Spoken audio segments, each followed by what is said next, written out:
ओम शांति। जीवन में दुख और सुख आते हैं और हम मनुष्य परेशान हो जाते हैं ना। लेकिन परमात्मा पिता कहते हैं कि ये मन से परे हो जाओ, क्योंकि दुख सुख की अनुभूति इस मन को होती है।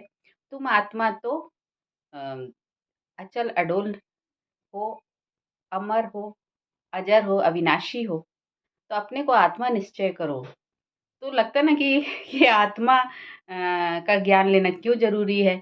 लेकिन वास्तव में ये है कि जब हमने इतने जन्म लिए तो मन के वशीभूत में रह के मन को ही हम ये मानने लगे कि हम मन ही हैं।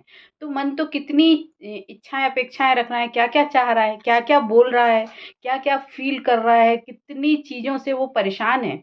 मन को ही फीलिंग आती है मान-अपमान की, मन को ही यश-अपयश की फीलिंग आती है, मन को ही खुशी और दुःख और सुख की फीलिंग आती है, मन को ही सारी प्रॉब्लम होती है। तो ये जो मन है ना, यही हमारे अंदर जो बैठा हुआ बिगड़ा बच्चा है, बस इस मन को ठीक करना होता है। तो इस मन को ठीक करने के लिए इसके ऊपर रूल करना ज़रूरी है। तो कौन रूल करेगा? इस मन को सही करेगा कौन? कोई बाहर नहीं करेगा कोई, आत्मा इस मन को सही करेगी। तो परमात्मा हमें ये स्मृति दिलाते हैं कि बच्चे तुम मन नहीं हो, तुम शरीर भी नहीं हो, तुम आत्मा हो और आत्मा जो है वो राजा है।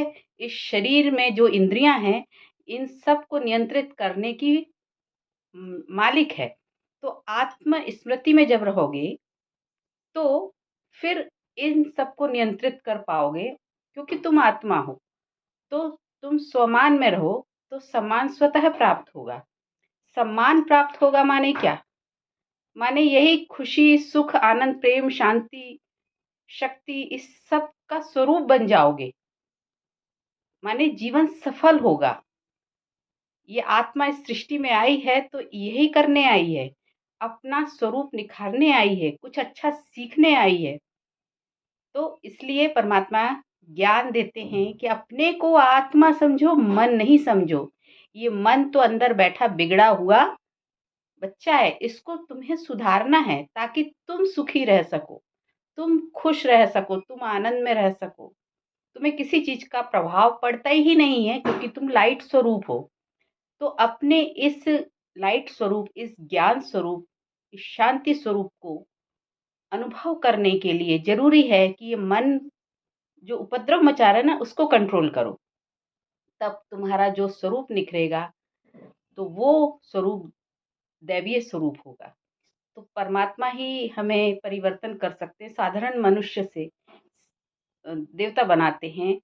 साधारण श्रेष्ठ संकल्प जो हमारे होते हैं, उसको श्रेष्ठ संकल्प परमात्मा ही श्रेष्ठ संकल्प बनाना सिखाते हैं। तो परमात्मा हमें परिवर्तन करते हैं।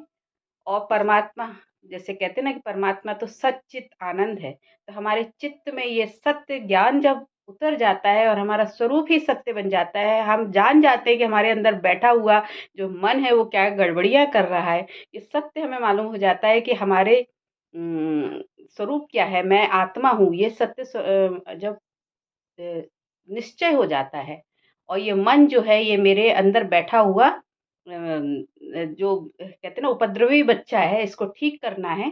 मन का दमन नहीं करना, लेकिन सुमन करना है, माने कि उसको सही करना, उसको सुधारना है। वो गलत चीज़ों में ज़्यादा रुचि लेने लगा, कलयुग में आते-आते मन ने अपना पूरा आधिपत्य जमा लिया है और आत्मा को कंट्रोल कर लिया है, और इसीलिए आत्मा का कनेक्शन परमात्मा से नहीं हो पाता है। इसलिए हम चाहे कितनी ही भक्ति पूजा पाठ करते हैं, लेकिन वो सुख शांति सुकून का आनंद का अनुभव क्यों नहीं होता है? क्योंकि हमारा कनेक्शन परमात्मा से नहीं होता है, ये मन ने हमें वहाँ से खींच रखा है, अपनी तरफ खींच रखा है ना।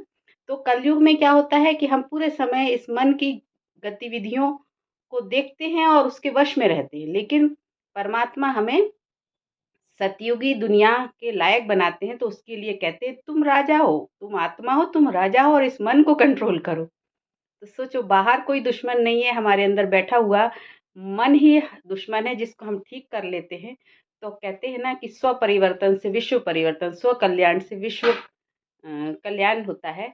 तो इसी तरीके से जब हम अपने को परिवर्तित करते हैं, तो इस विश्व में परिवर्तन के निमित्त बनते हैं। तो यही अध्यात्म का लक्ष्य होता है।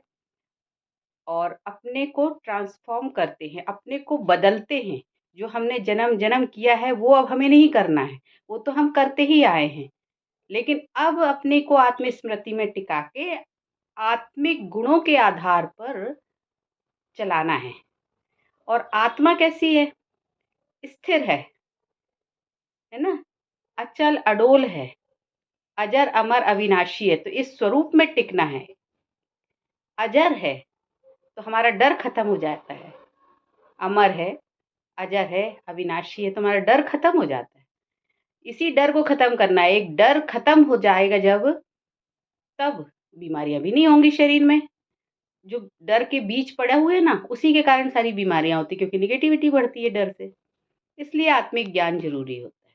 ओम शांति।